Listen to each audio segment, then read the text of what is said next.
আসসালামু আলাইকুম। আমন্ত্রণ জানাচ্ছি জাগো টিভিতে। আপনাদের সাথে আছি আমি মমতাজ শাহিন রুম্পা। শুরুতেই জানিয়ে দিব আপডেটগুলো। হিজবুল্লাহর মিসাইলে ধ্বংস ইসরায়েলের আয়রন ডোম, দুর্ধর্ষ ভিডিও প্রকাশ।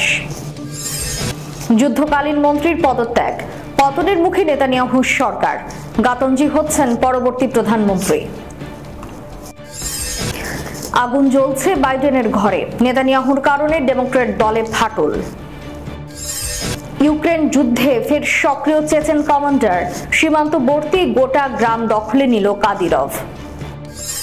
তুরস্কে আসন্ন বিপদ নিয়ে এরদোগানকে সতর্ক করলেন প্রেসিডেন্ট পুতিন। মোদির শপথ অনুষ্ঠানে রহস্যময় প্রাণী, ভিডিও ভাইরাল। শুনছিলেন শিরোনাম, এবারে বিস্তারিত। লেবানন ভিত্তিক প্রতিরোধ আন্দোলন হিজবুল্লাহ দাবি করেছে যে তারা একটি গাইডেড মিসাইল ব্যবহার করে ইসরায়েলের আকাশ প্রতিরক্ষা ব্যবস্থা আয়রন ডোমের একটি লঞ্চার ধ্বংস করেছে। লেবানন ভিত্তিক গোষ্ঠীটি তাদের দাবির পক্ষে প্রমাণ হিসেবে বুধবার একটি ভিডিও প্রকাশ করেছে। আর ইসরায়েলের গর্বের আয়রন ডোমের উপর এটাই প্রথম সফল হামলা।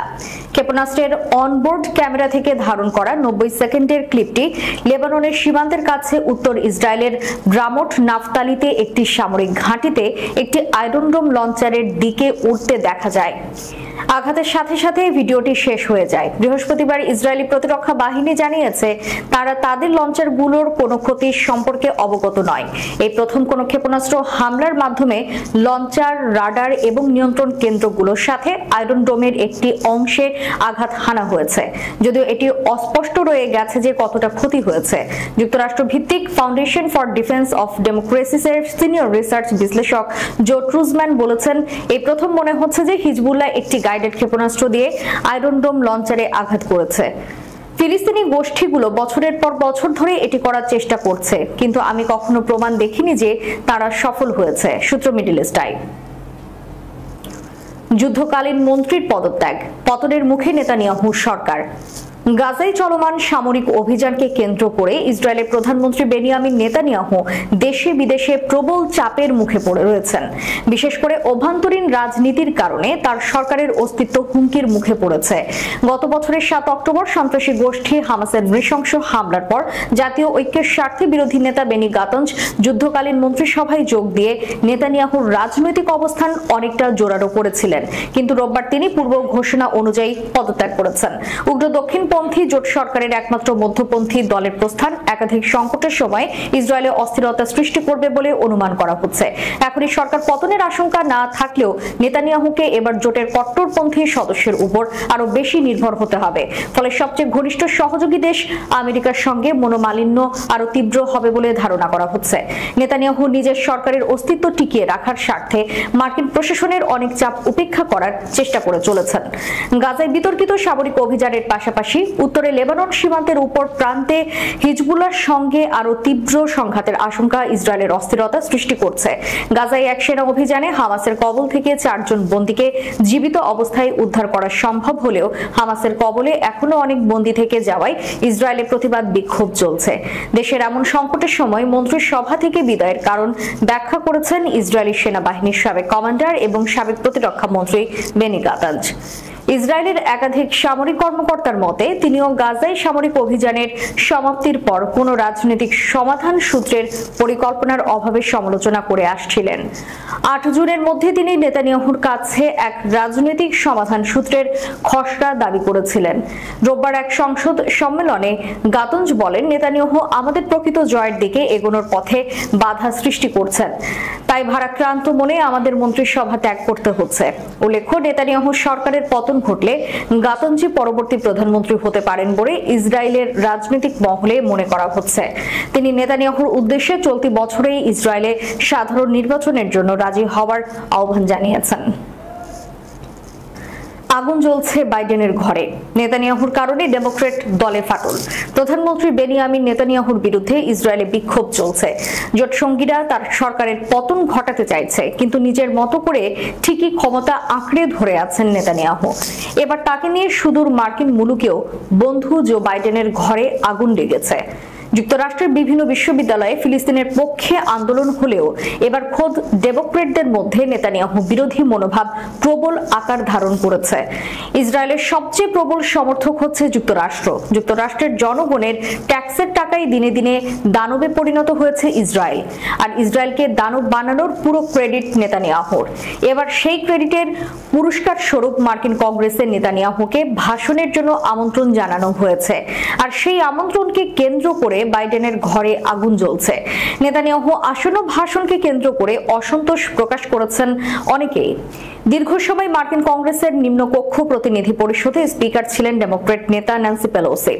তবে শুক্রবার সিএনএনকে দেওয়া এক সাক্ষাৎকারে ইসরায়েল প্রেমী এই প্রভাবশালী বর্ষীয় নেতা নেতানিয়াহুর কড়া সমালোচনা করেন।